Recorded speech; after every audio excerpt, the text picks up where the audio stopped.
mưa chăm té ở cái cao thế chứ Bác. té búa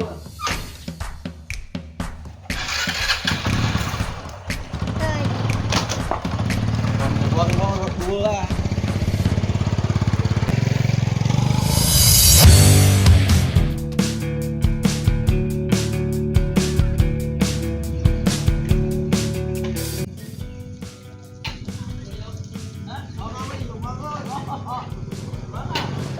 lấy rồi con ơi.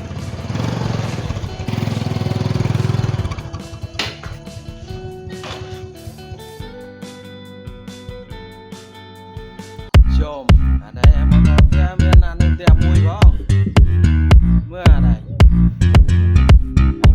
mau sao rồi đấy Bác. Bác cho con biết à. thứ mày qua ta lại kìa anh ta cho nó đổ bê à thứ mày tụi con ở đây nha yeah đồ kê sống vâng hoạt đăng thao nhiều mấy à lấy bạn đó là mấy cái anh trong Clemon đó là đấy